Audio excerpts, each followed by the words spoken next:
¿Qué tal? ¿Cómo estáis? Bien. ¿Estáis bien? ¿Estáis algunas veo con el abrigo? Otras el tiempo nos tiene locos, ya no sabemos si hace frío, si hace calor. Bueno, vamos a tener aquí una pequeña charlita, porque estoy muy agradecida de estar aquí, estoy muy agradecida de que me hayan dado este huequito, para mí esto es algo muy importante, porque a mí me encanta cómo transmitir la información, ¿no? Me encanta, yo soy psicóloga, evidentemente lo que me gusta es estar en la clínica con el paciente de tú a tú, pero me encanta comunicar, me encanta transmitir. Entonces para mí es un gusto y estoy muy contenta y muy feliz de estar aquí con vosotros y con vosotras compartiendo todo esto que además para mí es tan importante y es algo que debería estudiarse en los colegios, que deberían dárselo a los niños desde chicos, porque estas son las herramientas de la vida. O sea, esto no es más allá de lo importante que sea la matemática y la lengua, que por supuesto, que eso es lo que nos da el trabajo, pero hay cosas nuestras que si no nos las enseñan, pues crecemos y nos desarrollamos como podemos.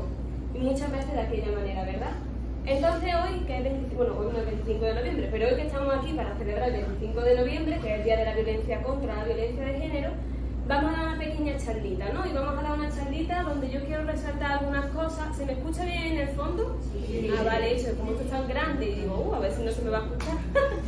Vale, pues me gustaría decir algunas cositas, ¿verdad? Porque bueno, creo que todo el mundo tiene una idea en la cabeza de esto del 25 de noviembre, de la violencia de género. Yo creo que todos sabemos más o menos lo que es. Creo que en la tele ya nos informa mucho, que ya sabemos, más o menos todo el mundo tenemos una opinión, ¿verdad? Entonces, pues yo quiero centrarme en cositas que igual no se hablan tanto, que igual no conocemos tanto, pero que sin lugar a dudas son, creo yo, y desde mi punto de vista profesional, las más importantes. Entonces, bueno, ¿puedes pasarme? Primero me voy a presentar, porque si no, no me conocéis. Tendré que hablar primero de mí para que sepáis quién soy. Bueno, mi madre ya me presenta muy bien. Efectivamente, me llamo María José, pero todo el mundo me conoce por María, así que pues nada, María. Soy psicóloga, realicé mis estudios de psicología en la Universidad de Sevilla. En la actualidad estoy haciendo mi máster en Psicología General Sanitaria, Psicología Clínica, lo mismo, en la Universidad Loyola, y ahora mismo me encuentro haciendo mis prácticas en el Centro LIMIS, que es una clínica psicológica para el tratamiento del trastorno límite de la personalidad, que es uno de los trastornos más complejos, más difíciles y que más sufrimiento provoca. Además de todo esto, quiero, pues, dentro de lo que es la psicología, que la psicología es como súper amplia, mi parcelita de estudio, la parcelita en la que yo quiero intervenir, es una parcela que se llama apego y trauma, que a vosotras ahora esto pues, resultará chino, sonará chino, ¿y eso qué es? Pero ahora lo vamos a ver, lo vamos a desarrollar un poquito más a lo largo de la presentación. Pero esa es mi parcelita, sobre todo tiene que ver mucho, o sea, mi objetivo, digamos, profesional es como sanar en las personas los vínculos, porque al final el 90% de todos los trastornos psicológicos vienen por estos fallos que se dan en los vínculos desde que somos pequeñitos. Y de aquí es de donde nacen las relaciones de maltrato, las relaciones disfuncionales y todas esas cositas que ahora vamos a ir viendo poco a poco, ¿vale? Entonces, bueno, una vez que ya me he presentado yo, pasamos a la siguiente diapositiva, ¿vale? ¿De qué trata esta charla? Esta diapositiva yo he puesto de qué trata esta charla, pero perfectamente podría haber puesto de qué no trata esta charla. Porque como os he dicho antes, pues todo el mundo tenemos una idea de lo que es la violencia de género, ¿verdad? Todo el mundo lo escuchamos muchísimo, está muy presente en los medios de comunicación, etcétera, etcétera. Sin embargo, y lo voy a dejar, o sea, lo voy a decir desde el primer momento, no voy a hablar mucho no voy a hablar prácticamente nada en esta charla ni de machismo, ni de roles de género, ni de las mujeres hacían X y los hombres hacían Y. Yo eso no voy a hablar hoy aquí, porque sé que es algo que ya en mayor o menor medida ya lo sabéis. Y sé que lo escucháis, sé que os dan muchas cositas, y como esa parte ya la sabéis, yo quiero dedicarme a otra cosa, a otra parcela, que para mi gusto es, no diría más importante, pero sí imprescindible, porque la otra información, esto de los roles de género, que si la violencia, que si tal y si cual, es como imaginaros como una ensalada, ¿no? Pues eso de los roles de género y demás es como el aliño. Pero la lechuga, yo quiero enseñar la lechuga, el origen y la causa real de ese maltrato, por qué se dan esa conducta, por qué se dan esas dinámicas. Y eso es lo que voy a intentar hoy aquí de explicaros un poquito, ¿de acuerdo? Pasamos a la siguiente diapositiva. Vale, si yo tuviera que dar un titular, para yo irme tranquila de aquí, yo podría decir esto e irme a mi casa. Para que vosotros, con la tranquilidad de que vosotros ya sabéis de lo que va esta charla y que os quedéis con esta idea clara y clave. La persona que sufre maltrato lo sufre porque está traumada, porque tiene un trauma, si no, no estaría ahí. La persona que está en una relación de maltrato está ahí porque no puede salir de ella, no porque no quiera, porque no puede. porque su sistema nervioso, sabéis que el sistema nervioso está formado por el cerebro, ¿no? Pues su sistema nervioso no le permite salir de ahí, porque en algún lugar aprendió que eso tampoco estaba tan mal. Y eso es lo que vamos nosotros a desarrollar aquí un poquito.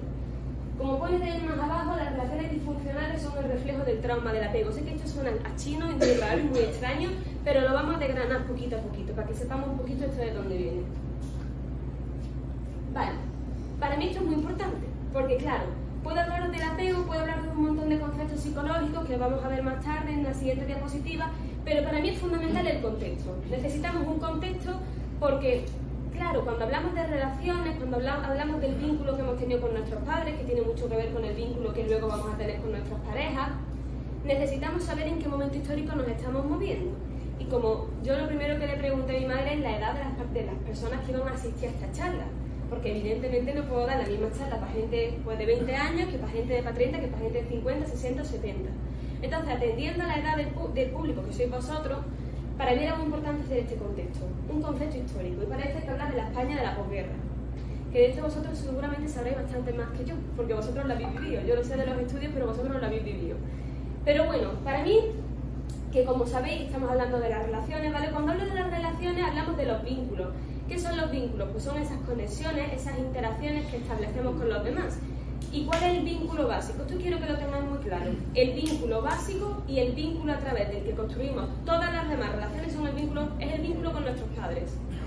A través del vínculo que nosotros hemos tenido con mamá y papá, vamos a desarrollar todas las demás relaciones que vamos a tener a lo largo de nuestra vida, o sea que no es poca cosa. De ahí que tengamos que tener tanto cuidadito con esto y de ahí que el 90% de los problemas mentales vengan de esa relación que hemos tenido con mamá y papá en nuestra infancia. Si ahí ha habido problemas, va a haber problemas en el futuro. Y ya aviso de antemano que todos estamos traumados. En mayor o menor medida, todos tenemos traumas. A algunos se les desarrollan cosas quizás más graves, como puede ser una depresión de caballo, un trastorno límite de la personalidad, un trastorno obsesivo-compulsivo, incluso psicopatía, pero todos tenemos algo. De ahí que esto sea tan importante y de ahí que yo haya dicho anteriormente que esto debería darse en los colegios, ¿verdad? Bueno, vamos a hablar de la España de la posguerra y primeramente vamos a ir de más antiguo a más actual, vamos a hablar de la generación silenciada. La generación silenciada, que quizás muchos de aquí pertenezcáis a esa generación, no lo sé. La generación silenciada es aquella generación que nace a partir de 1930 hasta 1950. En esos 20 años nace la generación silenciada. Vale, ¿qué es lo que le pasa a esta generación? Esta generación, su única función en la vida es sobrevivir. Porque están en un país en ruina, un país que ha pasado una guerra civil, un país en el que no hay de nada, en el que hay hambre, en el que hay muchísima pobreza, y una generación donde lo que importa es que haya para comer. Entonces, cuando lo que importa es la supervivencia, cuando lo que importa es que tengamos los mínimos cubiertos para poder vivir, no nos vamos a parar aquí a cuestionarnos grandes cuestiones de la vida, no nos vamos aquí a poner filosóficos a ver qué sentido tiene mi vida, a dónde voy, de dónde vengo, esas cosas no interesan. Lo que interesa sobre todo ¿qué es? Trabajar, y trabajar, y trabajar, y trabajar todo el día en el campo, que era lo más habitual en aquella época, y como sea para alimentar a toda la familia. También aquí tiene una gran relevancia la familia como estructura que sostiene el sistema. Porque claro, ya no es que el padre trabaje, que la madre se solía quedar en casa, sino que los hijos también trabajen para que también puedan aportar dinero a casa. Entonces, en esta situación, en este momento histórico donde la supervivencia es lo más importante, digamos que las cosas, los factores emocionales, los factores psicológicos quedan delegados a un segundo plano, no son tan importantes, no nos paramos a cuestionarnos cómo me siento, o cómo se siente el nene o la nena, o no, simplemente es trabajar, comer, salir para adelante y se acabó. Entonces, luego viene otra generación que se llama generación de los baby boomers, no sé si os suena, pero aquí están ubicadas las personas que nacieron entre 1950 y 1970. ¿Y qué pasa aquí? Porque estas personas que se habían criado en la época de la posguerra, que habían padecido muchos de ellos el hambre, o por lo menos ese sufrimiento de la familia de ver a sus padres pues reventados de trabajar, que no se llegaba, que se comía todos los días lo mismo, esta generación dice, no, aquí lo importante es la ambición, el conseguir algo que nos garantice que no vamos a volver a ese pasado donde apenas había para comer. Entonces, para esta generación es muy importante el concepto de propiedad. El concepto de propiedad, por ejemplo, de una vivienda. el concepto de propiedad del matrimonio, de algo estable, se busca la estabilidad. ¿Por qué? Porque claro, como había habido tanta carencia anteriormente, como he dicho antes, nos preocupamos de que no nos vaya a faltar de nada, de que haya esa seguridad. De hecho, España, y no en vano, es el país de los funcionarios. ¿Por qué es el país de los funcionarios? Porque el funcionariado que te da seguridad, dinero para toda la vida, tu seguro médico, tus vacaciones pagadas. Y eso, para España, que tiene el trauma de la guerra civil y de la posguerra, es muy importante. Porque lo que simboliza es que no nos va a faltar de nada. Con el matrimonio pasa lo mismo. Las personas de esta generación se van a plantear divorciarse. No, ¿cómo me voy a divorciar? Imposible. Si yo me divorcio, la familia se desestructura y ya eso es una inestabilidad que no puedo sostener.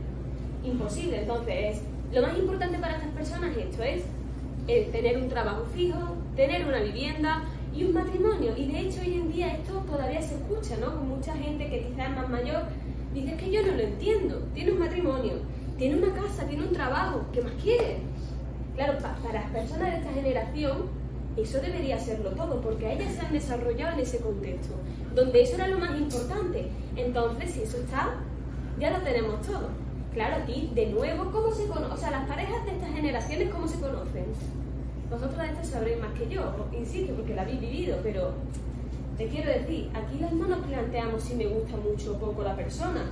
Ay, si es que lo conocí en la fiesta del pueblo. Ay, si es que es primo de fulanita de tal. Muchas veces, muchas mujeres que a mí me lo chivan en consulta, porque claro, en consulta una escucha las verdades, ¿no? Es como que una ahí, los secretos salen. Nos quedamos con el primero que viene. Porque tampoco podíamos salir mucho a la calle ni conocer, no, porque aparecía el padre inquisidor, tú no vayas a irte con chavalitos, que yo no me entere. Y ya venían las represalias. Entonces, tampoco teníamos mucha capacidad de elegir. Nos quedábamos con el primero que venía. Y lo conocíamos, de dos interacciones, sí, es buena persona, es trabajador, pues ya te lo he dicho, para adelante. Y ya nos casamos, tenemos hijos, nos compramos una casa y ya eso es la felicidad. Y no nos paramos a cuestionarnos si la persona te gusta, si no te gusta, cuáles son tus necesidades, cuáles no son tus necesidades, cuál es la vida que te gustaría tener, cuál es el trabajo que te hace sentir realizada. Esas son cuestiones que no eran importantes. Los abuelos dirían, estas son tonterías. Eso no hace falta. Lo importante teniendo trabajo y una casa, ¿no? Por ejemplo, hoy también choca mucho a las personas así de más edad cuando se le dice, no, yo no quiero comprar una vivienda, yo quiero vivir de alquiler. Uy. Eso es impensable. Porque, insisto una vez más, es muy importante la estabilidad, porque arrastran el trauma de la posguerra. Para ellos no tener esa estabilidad es como lanzarte al vacío. Y es importante esto es muy importante para entender cómo se desarrollan las relaciones, cómo se desarrollan los vínculos, los apegos, porque en este marco social, histórico y político es donde se van a ir gestando las formas que tenemos de relacionarnos. ¿De acuerdo? ¿Bien? Bien. Sí. Vosotros ir quedando y luego al final, si tenéis dudas, me podéis preguntar. Ahora voy a aprender inglés. Bueno, a ver, es que la imagen era buena, o sea, que no había otra en castellano, así que he puesto esta. Vale. Una vez que ya hemos aclarado el contexto histórico, nos vamos a meter en profundidad en trauma, ¿de acuerdo? Vale. El trauma es como un iceberg, ¿vale? Y quiero que ahora penséis en las relaciones de maltrato. También son como un iceberg. Hay una parte visible, en una relación de maltrato que es visible, los insultos, ¿no? Que no hay empatía de ningún tipo, inestabilidad, etc. Eso es lo que se ve, lo visible. Pero luego hay una enorme parte que es invisible, que no vemos, que es inconsciente y que ni siquiera nosotros somos conscientes de ello. ¿Qué hay aquí abajo? Traumas del tipo de herida de abandono, por ejemplo, si yo no me he sentido apoyada emocionalmente por mis padres, herida de rechazo, si yo me he sentido juzgada, si me han hecho bullying, si eran muy exigentes conmigo en casa. Hay experiencias en las que yo he visto que en mi casa de chiquitita había violencia y todas esas cositas van sumando, si todos esos son traumas, trauma, y luego nos encontramos con una relación de maltrato. Pero en la base están todas esas cosas. Por eso yo quería hacer hincapié de nuevo. Yo sé que cuando escuchamos la violencia de género en la tele o en otras charlas, nos hablan de la violencia machista y bla, bla, bla. Todo eso está aquí. Pero lo que no nos cuentan es que una persona que da con otra persona que la maltrata es porque tiene cositas en su interior que están sin resolver. Cositas que tienen que ver con la infancia, con los traumas, con cómo han aprendido en su casa lo que es el amor. Porque hay personas que quizás sus padres pues, no le han podido atender todo lo que hubiera sido posible, o se han sentido rechazadas, o no las han apoyado emocionalmente. Y esos vacíos, esos déficits se quedan. Y luego, ese es el motor de la vida, eso es lo que nos lleva a elegir a las personas que elegimos como pareja. Entonces no tiene sentido hablar ni de empoderamiento femenino, ni de Día contra la Violencia de Género si no atendemos a estos traumas vinculares, porque son la base, son el motor de todo. Si no, o sea, y también como psicólogos y como psicólogas, cuando una mujer se presenta, por ejemplo, en una consulta psicológica porque quiere salir de una relación que es disfuncional, no me gusta decir tóxica, prefiero decir disfuncional, los psicólogos se suelen acatar a esto. Empoderarla, que salga, que esto, que lo otro, y está muy bien, es necesario, pero no es suficiente. Porque si no atendemos a las variables de trauma, si no vemos en esa infancia qué ha pasado en esa relación con los padres, todo lo demás va a ser insuficiente. De hecho, es muy común que hagan su terapia estas mujeres, dejen al marido, se divorcien, se busquen un trabajo estupendo, y aquí te dicen, no vuelvo a estar con un tío ni muerta. ¿Por qué? Porque hay traumas sin resolver. Y entonces, si eso no lo tenemos, no podemos hablar de un verdadero empoderamiento, ni de una verdadera sanación, ni de nada. Por eso yo quiero aprovechar el ratito que hoy tenemos para ponerle un poquito de luz a esta parte, porque ya sé que la otra está muy vista. Pero esta, que para mí es la base, que para mí es el motor y que para mí es la raíz, porque si no sanamos la raíz, olvídate de lo demás, de esta habla un poquito de la gente. Entonces, pues yo quería hablar un poquito de ello. Siguiente. Hablemos de apego y trauma. Vale, aquí viene la parte quizá más compleja de la presentación de hoy. ¿Qué es apego y qué es trauma? Bien, trauma. ¿Qué es trauma? Trauma es cualquier evento en nuestra vida que nuestro sistema no pueda sostenerlo. Es como una digestión, lo vais a entender muy fácil. Un trauma es como hacer la digestión. Cuando tú comes y algo te sienta mal porque tu estómago no es capaz de digerirlo, ¿tú qué haces? Vomitarlo. Con las emociones, las experiencias que vivimos pasa lo mismo. Igual que nos comemos en la comida, nos comemos emociones, experiencias, interacciones con los demás, muchas cosas, y nuestro cerebro intenta digerirlo, como el estómago. Cuando eso no se puede digerir porque es demasiado, lo vomita. ¿Y cómo lo vomita el cerebro? Ansiedad, depresión, baja autoestima, trastorno obsesivo compulsivo, TLP, el trastorno que queráis. Esa es la forma de vomitarlo del sistema y de decir, no soy capaz de digerir esto que te ha pasado. Entonces, eso es trauma, que es muy importante. ¿Lo hemos entendido lo que es el trauma? Vale. Y ahora vamos a hablar del apego, que es quizá un poquito más complicado. Vale, ¿el apego qué es? Mirad, los seres humanos, las personas, somos los animales más dependientes del mundo entero. Porque cuando nacemos, desde que somos chiquititos, somos 100% dependientes de nuestros padres. Lo necesitamos todo de ellos, no solamente la comida o la bebida o que nos duchen, sino que necesitamos lo que aquí se llama el apego. ¿Qué es el apego? El cariño, el amor, que resuenen emocionalmente con nosotros, que sean capaces de ver nuestras necesidades. Entonces ahí se va desarrollando un cableado neuronal en nuestro cerebro, que es lo que llamamos el apego. El apego se activa en las relaciones, tiene que ver con las relaciones. Y como ya he dicho antes, cuando somos pequeñitos, que somos 100% dependientes de nuestros padres, el hecho, por ejemplo, voy a poner un ejemplo tonto, pero para que lo entendáis. Se dice mucho que cuando un bebé llora no se le coja, porque si no se acostumbra a los brazos. Y eso no es verdad. Entonces, vosotros pensáis que, por ejemplo, vamos a irnos a los animales, que una leona dejaría a su cachorro, no, ¿verdad? Porque nosotros los humanos sí. Somos mamíferos y al final lo que es la paternidad y la maternidad es algo muy instintivo, es algo muy animal. Si tu bebé está llorando, lo lógico es que la madre vaya y lo coja. Eso es lo normal. Y cuando la madre va y lo coge, el niño se regula emocionalmente, su sistema nervioso se regula, vuelve a la calma, siente que ya no está en peligro. Eso es el apego, es el sistema que nos ofrece la seguridad. Y esa seguridad la aprendemos de mamá y de papá, de que mamá y papá estén disponibles emocionalmente, de que sepan escuchar nuestras emociones, de que cuando tenemos una rabieta sepan regularnos, que es lo que suele pasar. Y no quiero que nadie se sienta culpable. Esto no es una charla para que nos sintamos culpables, porque lo hacemos lo mejor que podemos. Pero sí es importante reflexionar sobre esto. ¿Qué es lo que sucede en la mayoría de los casos? Que el niño se desregula. Se desregula quiere decir se da una rabieta, llora, desobedece, no se quiere comer la comida, etcétera, etcétera. ¿Y qué hace el padre o la madre? Que se pone peor que el niño. Y le pega, y le insulta, o juega dinámicas de chantaje con el niño. Entonces lo ponemos peor, y entonces el apego se vuelve loco. Y el cerebro empieza a entender que eso no es seguro. ¿Qué sucede? Que cuando tenemos este tipo de dinámicas con nuestros padres, como nuestra estructura psicológica necesita del apego de nuestros padres, si esa seguridad no la encontramos, nuestro sistema se pone en modo supervivencia y dice, vale, pues vamos a inventarnos una forma de ser que nos permita sobrevivir, de tal forma que si yo tengo unos padres que son muy exigentes conmigo y que parece que nunca nada está bien y nunca nada está perfecto, yo me voy a comportar en doña perfecta, siendo niña, en una niña súper perfecta para evitar que no me digan nada. Ahí mi personalidad se está acomodando a la realidad para no sufrir, para no morirme, porque daros cuenta que un niño que siente que sus padres no recibe esa seguridad, literalmente siente que se muere. Como si no le dieran de comer, porque el apego es como el agua, es 100% necesario.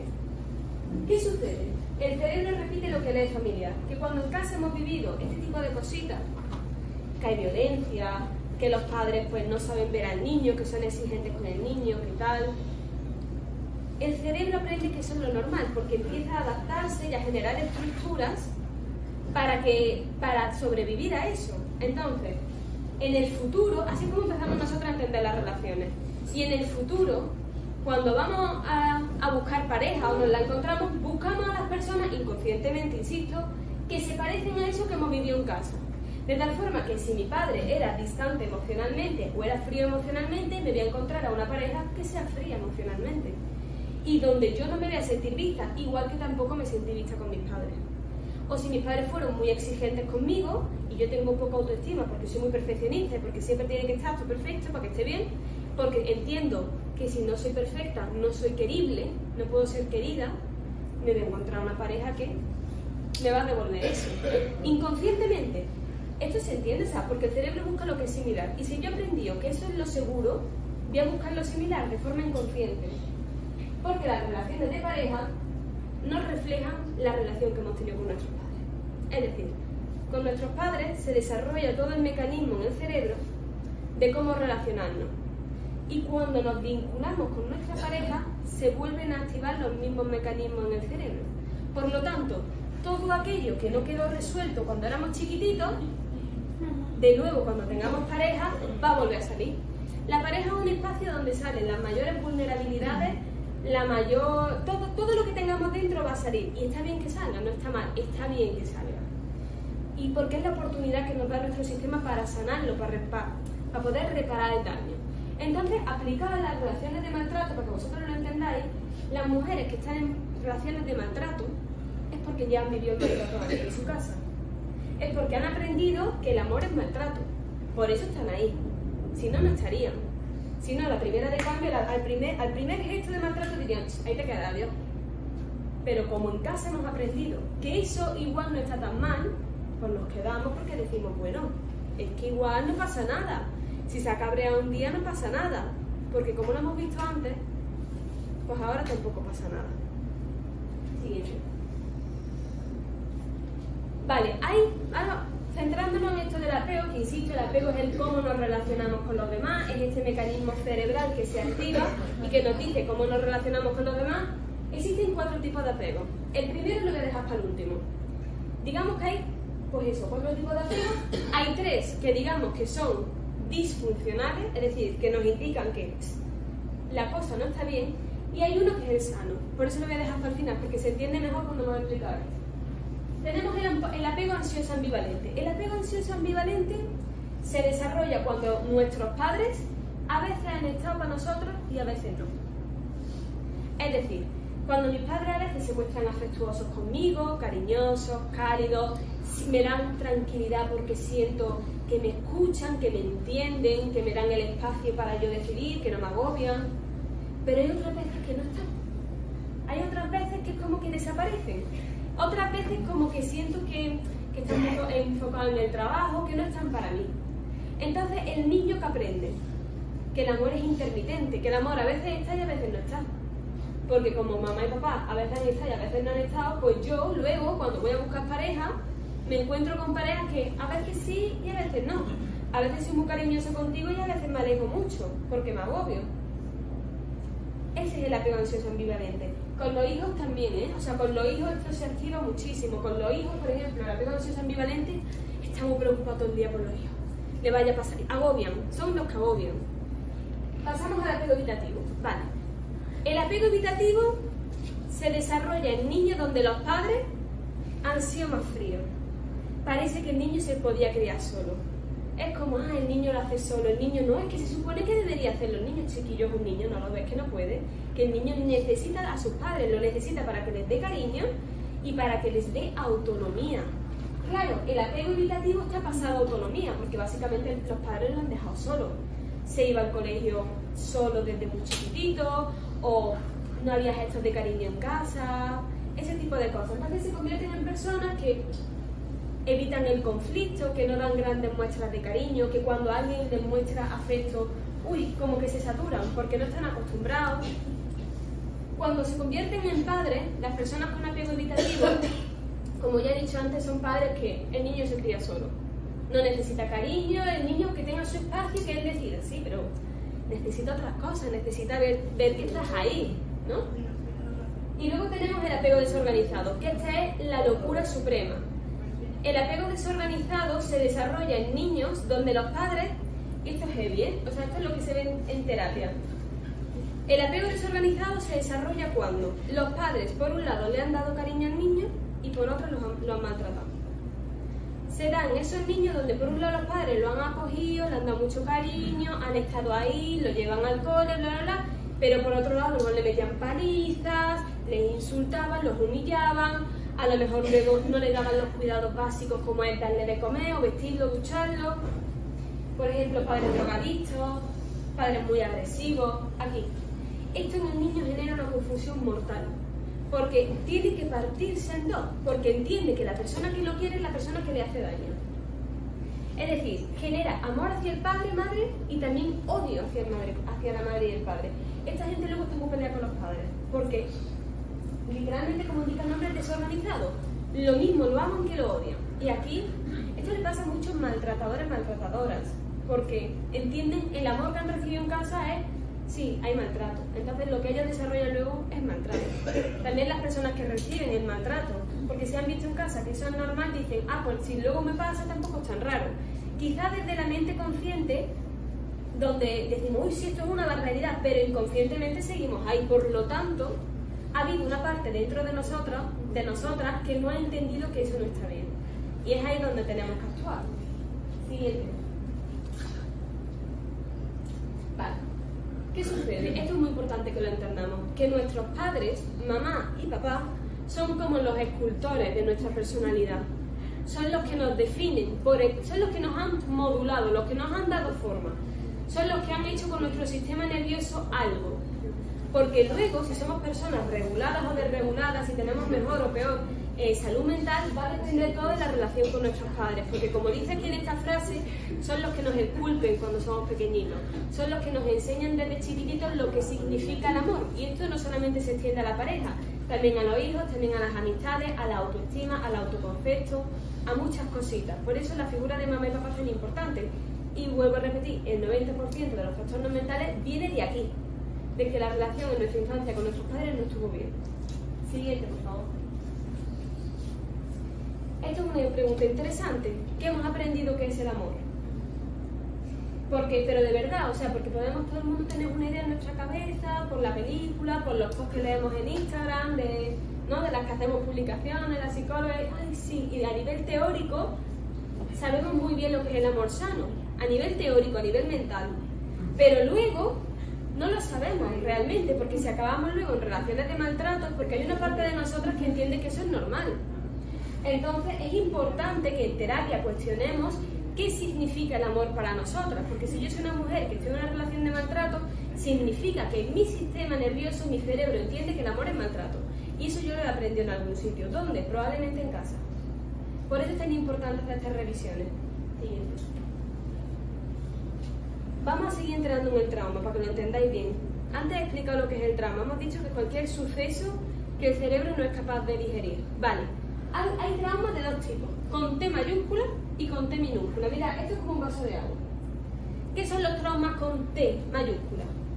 Es cuando pasa algo en nuestra vida tan gordo, tan gordo, tan gordo, tan gordo, que el vaso se llena de agua, se desborda, se cae, el agua derramada, por un solo evento. Por ejemplo, una violación, una catástrofe natural, una guerra, un accidente de tráfico. Son cosas tan gordas, es una sola, pero ¡boom!, revienta el vaso. Trauma con T mayúscula.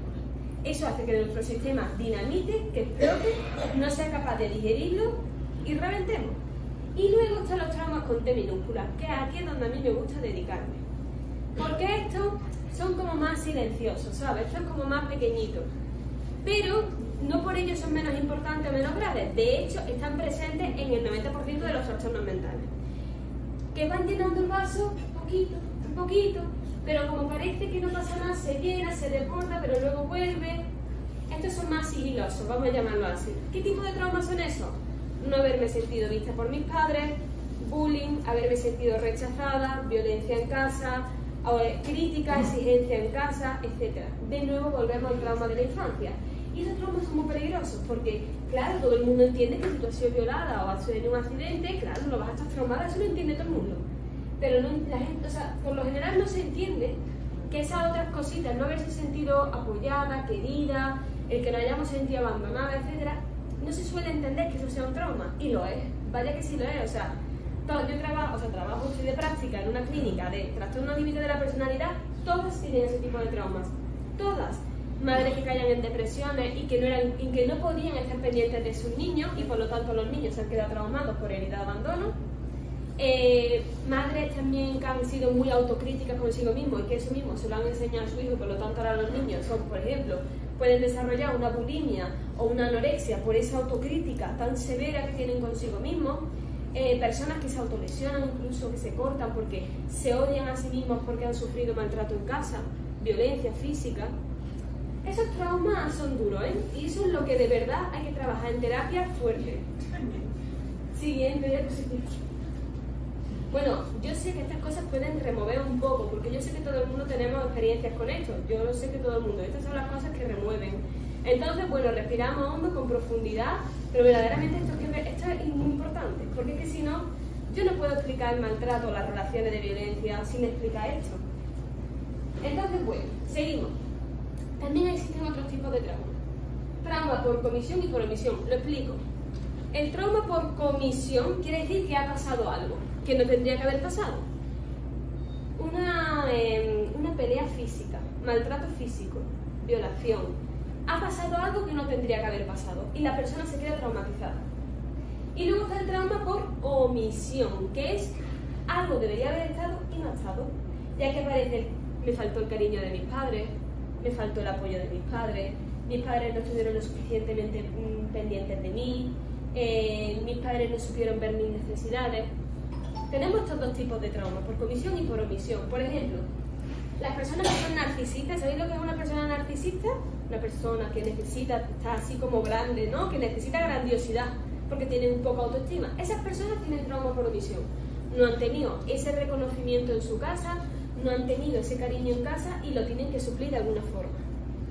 Trauma por comisión, por ejemplo, muy frecuente en pacientes que han tenido algún tipo de abuso sexual, que es algo que ha pasado y que no tendría que haber pasado, pues acaban muchas de ellas disociadas, con cortes, con anorexia, bulimia, etc. Depresiones de caballo, etc. ¿De acuerdo? Siguiente. Ay, esto me encanta, porque claro, yo tengo muchas pacientes en consulta, son así de 60 y pico, sí, 60 y pico, esa es la edad. Muchas de ellas han sido maltratadas, muchas. Y hay una frase que no falla, pero no falla, es que es la frase. Y entonces cuando yo escucho esta frase ya se me encienden las alarmas, yo digo, ojo, ¿qué es? Mi marido, sí, mi marido es muy buena persona, pero... Y yo, vale, ¿qué viene después del pero? pero cuando se cabrea no sabes cómo se pone. O, pero es celoso, pero es que no me deja hacer esto. Entonces, es muy buena persona, pero. Y esto le pasa, esto a todas las mujeres. El otro día me decía una paciente en consulta, sí, no, si mi marido, verá, era bueno, lo que pasa es que no hacía nada en casa y él me veía muy agobiada y a veces tenía arranques de ira. Esto lo hemos tenido que aprender en algún sitio. Esta intermitencia de que el amor es bueno y malo al mismo tiempo, eso lo hemos aprendido en algún sitio. Y eso, como he dicho anteriormente, lo hemos aprendido en casa. Porque nuestros padres, insisto, no, esto no va desde la culpa, pero hay que explicarlo. ¿Vale? O sea, lo hemos hecho lo mejor que hemos podido y lo hemos hecho con las herramientas que hemos tenido. Pero esto es lo que realmente pasa y es importante que lo hagamos conscientes. Cuando nos han enseñado en casa que el amor puede ser bueno y malo al mismo tiempo, que me da seguridad y al mismo tiempo me da la peor de las sensaciones, yo luego caigo en parejas con maltrato. Porque es lo que aprendí en casa. No es que yo sea una mujer maltratada porque estoy con una pareja maltratadora, es que yo llevo maltratada mucho tiempo. Y el primer sitio donde fui maltratada fue en mi casa. Y estas heridas, en mayor o menor medida, ya os digo que las tenemos todo el mundo. Siguiente. Vale. Y ahora ya, a mí se me ha ido ya la noción del tiempo por completo, pero bueno, yo sigo. Esto ya está terminar, ¿no? Porque hemos hablado mucho de la posguerra, de tal, de cual, y ahora viene el siguiente punto. ¿Dónde estamos ahora? Uy, porque ahora los tiempos han cambiado, ¿no? Las mujeres tienen carrera, trabajo, ganan una pasta impresionante, son mujeres fuertes, independientes. ¿En qué punto estamos ahora? Yo simplemente quiero lanzar una pregunta. ¿Pensáis que las mujeres de hoy en día están empoderadas? ¿Que ya hemos pasado esa cosa que supuestamente pasaba antes por los tiempos de antes? ¿Qué pensáis?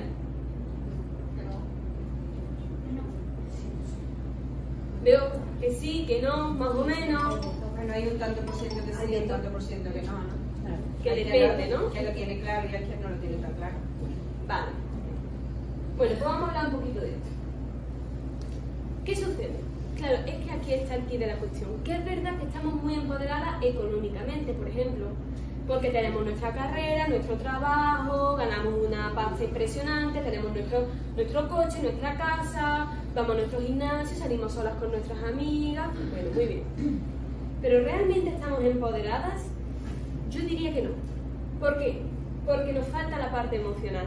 Las mujeres de hoy en día tenemos el problema, muchas de nosotras, de que pensamos que somos libres y que quizás por tener muchas parejas pues estamos muy empoderadas, que no tiene que ser ni que sí ni que no.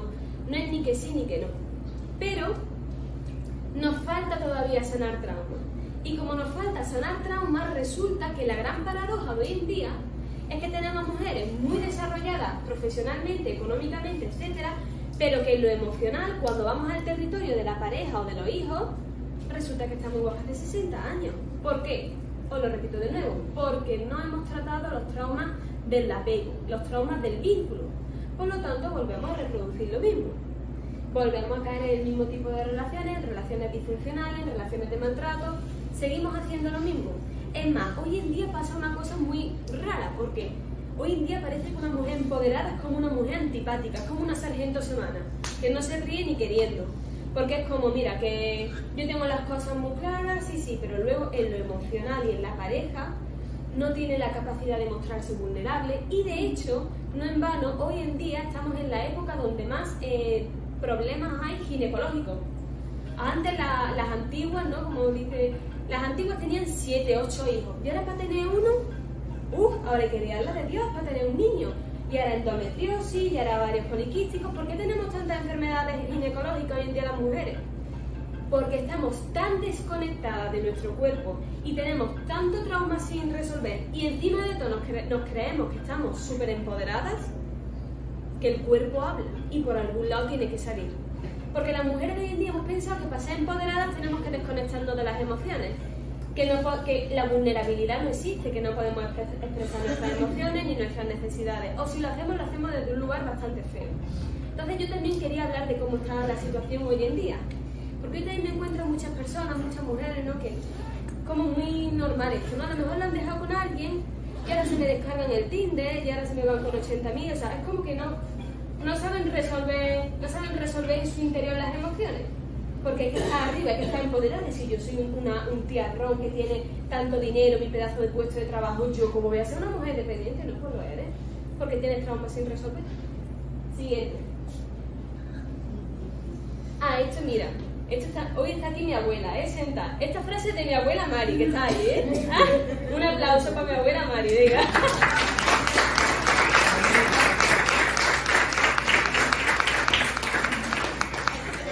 Esta frase es de mi abuela, es que a mí esta frase me encanta. Que dice, lo de antes no, María, lo de antes no. Lo de antes que era una encerrada en casa y demás no. Pero lo de ahora tampoco. A mí me encanta esta frase porque creo que resume muy bien. Las abuelas muchas veces, sin saber, saben mucho. Y yo creo que esta frase lo resume muy bien.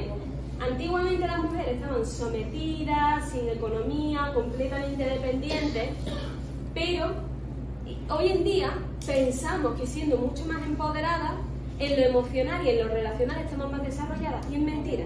Nos falta mucho. Nos falta mucho. Un día me encontré con una chavala que salía a tomarme algo por ahí, vino esta se sentía muy orgullosa de sí misma, que insisto, no está mal, no quiero ponerle moralidad, pero ella decía, yo soy una mujer empoderada porque está con muchos hombres, que me parece muy bien, que no está ni bien ni mal, ojo, yo no digo que esté mal, me parece fantástico, y ahora tenemos la libertad de hacerlo, antes no la teníamos, pero ¿desde dónde lo estás haciendo? Porque realmente a esa chica lo que le pasaba es que tenía una autoestima muy pobre, una autoestima muy chiquitita. Entonces ella sí se sentía fuerte. Eso es empoderamiento, porque no es lo mismo la persona que tiene varias parejas porque está bien y porque de verdad le nace de dentro y porque todo está perfecto, que en ese caso me parece fantástico, a otras que van supliendo, ¿no? Espero que se entienda. Insisto, no que esté bien ni mal, espero que se entienda. Simplemente quiero poner el énfasis ahí, de que hoy en día nos queda trabajo por hacer. ¿Qué tenemos que hacer? Ir a la consulta del psicólogo, de la psicóloga, de quien queráis. Tenéis que ir a cuestionar vuestros traumas, porque los tenemos todos. Y todos beben de esa infancia, de esos traumas no resueltos, que los tenemos desde chiquititos y que nos han condicionado mucho. Y eso lo tenía nuestra abuela y lo tenemos nosotros también hoy en día. Así que tenemos un trabajo pendiente. Bueno, y esto es para hacer un poco de marketing, ¿vale? Vale, si queréis verme más y saber más en qué consiste mi trabajo, aquí os dejo mi Instagram, que es donde yo publico, digamos, todas las cositas, hablo más en profundidad, me explayo un poquito más. Yo sé que algunas de aquí ya me seguís, que os tengo ya que atar. Y bueno, mi Instagram es @mariajose_tejado. Y aquí podéis encontrar, pues, todo lo que yo publico. Yo intento publicar mucho de esto, ¿no? Yo intento para generar más conciencia, para ir pequeños tips, pequeñas cosas que puedan ayudaros. Y me gusta mucho divulgar y me gusta mucho comunicar, de ahí que haya hecho esta página y pues si queréis, para yo lo dejo. Siguiente diapositiva. Bueno, y ya terminamos. Muchísimas gracias por vuestra atención. Espero de corazón que os haya servido de ayuda. Así que nada, muchísimas gracias.